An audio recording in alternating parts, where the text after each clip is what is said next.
Right. Welcome once again to our next session. I'm Colin Rock, involved with sales and marketing here at Black Health Matters, and I want to take this moment to introduce our two next guests.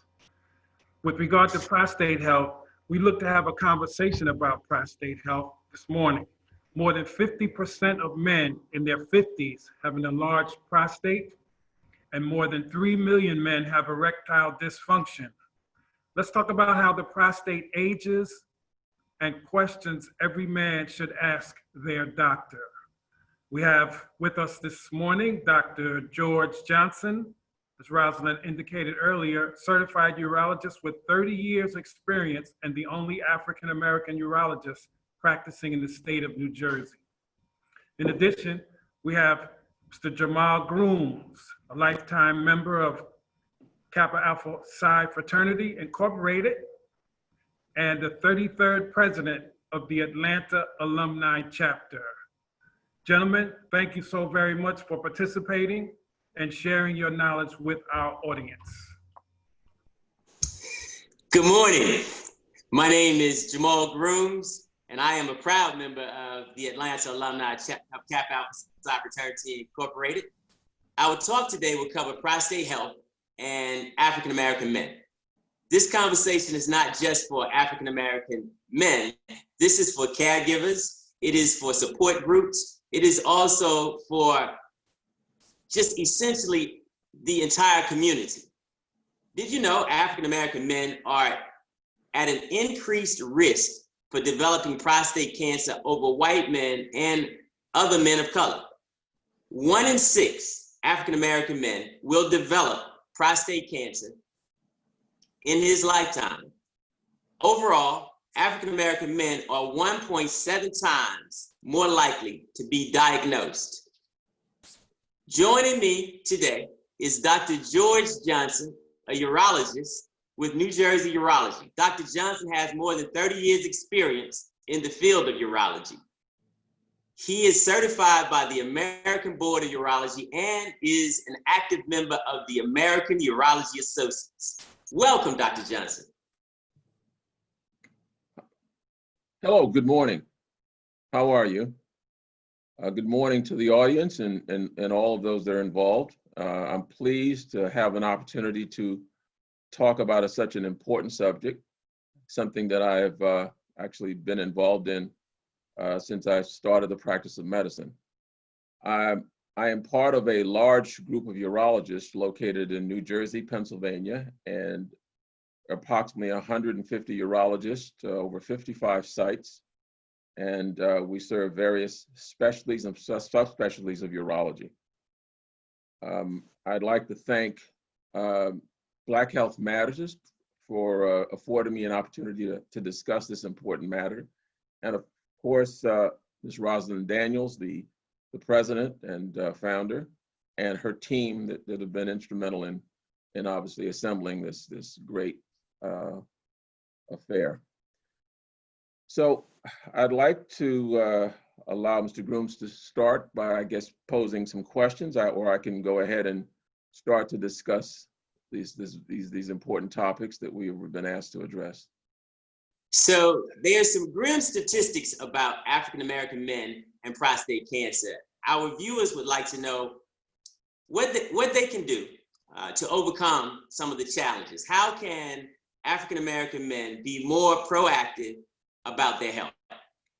Well, let's start by sort of defining this a bit, okay, and talking about prostate cancer and I guess the incidence, and we'll give you some boring statistics. First of all, prostate cancer or cancer is the number one in terms of frequency of diseases. And should I say prostate cancer is number one. And it's the number 2 cause of mortality. Now, although cancer of the prostate can be a very slow-growing disease, it accounts for approximately 10% of cancer-related deaths. Now, the American Cancer Society indicated that in 2019 or 2019, there were approximately 175,000 cases of prostate cancer that were newly diagnosed, and there were 32,000 deaths. Now, prostate cancer is rarely diagnosed in men who are younger than 40, and it is uncommon in men who are younger than 50 years of age. Now, the prevalence of prostate cancer, though, remains significantly higher in African American men than in white men. And I think you had cited the statistics about 1.6 to 1.7 times higher in men of color or African American men. Also, African American men are 2.2 times more likely to die from prostate cancer. The prevalence in Hispanic men is similar to that of white men. Unfortunately, though, African American men and Hispanic men present with more advanced disease at time of diagnosis. Now, why? Well, talk about disparities in income, education, insurance status, and we talk about cultural factors. Now, a brief word about prostate and prostate anatomy. The prostate is a small organ, and again, in its normal size, it's a size of a walnut. It's located just below the bladder. It's in front of the rectum, and it is used, and what it does is that it secretes a fluid that serves as a vehicle for sperm. What do you see on the screen? Do you just see the two?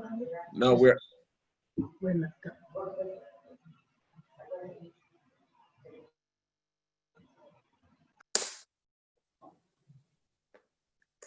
Can we proceed? I'm sorry. Yes. Prostate cancer screening is a method by which, I guess, men can be proactive in terms of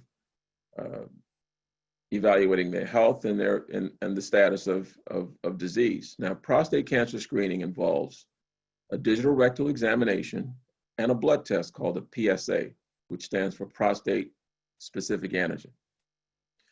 And these are the two components that are necessary for screening.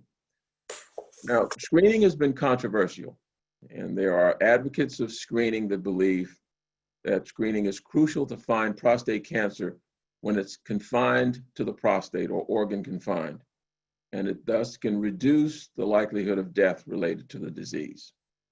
Now, when symptoms develop, and symptoms can include frequent urination, difficulty urinating, pain, bone pain, back pain, weight loss, that may suggest that the disease has advanced beyond the confinements of the prostate. Unfortunately, as I said, when this happens, that means, again, the disease is metastasized and the curative options are much more difficult to achieve. Those who, yes. I just wanted to add to screening, and I wanted to know at what point should Black men start to get screened? I'm going to cover that, and I'm going to talk about screening and when they should do it and how frequently. So now, those who don't advocate screening believe that screening can detect cancers that are not biologically significant, meaning that they are slow-growing diseases that may not cause the death of the host within a short period of time, and may subject the patient to unnecessary procedures. Screening and screening protocols have been proposed by a number of organizations. American Cancer Society, the American Urological Association, to name just two. And I'm going to review those recommendations. Now, the American Cancer Society suggests that asymptomatic men, and I mentioned those symptoms, with at least a 10-year life expectancy, should be given an opportunity to make a decision, an informed decision, about whether or not they should undergo prostate cancer screening. We call this a shared decision making because your internist should discuss the benefits, the risks of undergoing screening. they recommend that patients with average risk should start screening at age 50. Patients with high risk, including African American men with a first-degree relative, say father, brother, or son, who have been diagnosed with prostate cancer at age 65 or younger, should undergo screening. They start at age 40 if there are more than one first-degree relative who has been diagnosed with prostate cancer at a young age. And the frequency of testing recommended by the American Cancer Society is dependent upon the level of PSA. So those with PSA less than 2.5 should be retested every 2 years. And those with PSA greater than 2.5 should probably be retested every year, annually. Now, the American Urological Association does not recommend prostate cancer screening when men are younger than 40. Screening as a routine is not recommended, meaning that it should not be done as just part of a routine annual physical examination. Patients should be counseled. It should be discussed. The pros, the cons, the risks of cancer screening should be discussed before a decision is made to proceed with prostate cancer screening. And the reason is that the evidence for the benefits is marginal and the evidence for harm is high. And again, that means the patients are then subject to procedures and tests that may subject them to infections, bleeding, and sometimes other problems related to the testing. Ages 50 to 54, again, prostate cancer is going to be based upon the patient's preferences, whether or not they're having with a family history, the risks, again, high risk patients, those African Americans, because of the increased incidence of prostate cancer, I think are going to probably err on the side of having prostate cancer screening done as opposed to not having it done. The patients that seem to benefit the most from prostate cancer screening fall within the ages of 55 to about 70. Again, shared decision-making is suggested. Again, this emphasizes the need to discuss prostate cancer screening with your primary caregiver, with your specialist, and then make a decision as to whether or not you should undergo the testing. Testing is suggested every 2 years. Men older than 70, it is not recommended as a routine. And if it is done, should be obviously the threshold, meaning PSA levels should be greater than 10. Normal PSA, as just to review that, is 0 to 4. And so a man in excess of 70 years of age should consider prostate cancer screening if they're symptomatic or if they are if their PSA is in excess of 10. Can you speak to us about clinical trials and why it is important for Black men to participate in clinical trials? Sure, I'll do that. Look, make one comment about the issue of prevention, okay? We talk about prostate lifestyle and lifestyle recommendations. Now, there are a number of trials that have been held to address the issue of prostate cancer prevention. And many of these trials have really found that men that seem to succumb or don't seem to succumb to prostate cancer related to their primary disease, that many of them are dying from cardiovascular disease, which is the #1 killer.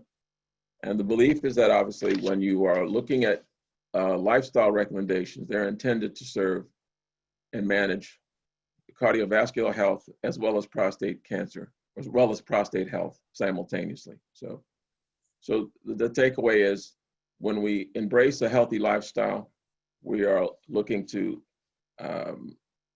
restrict our caloric intake, exercise, embrace a diet that's basically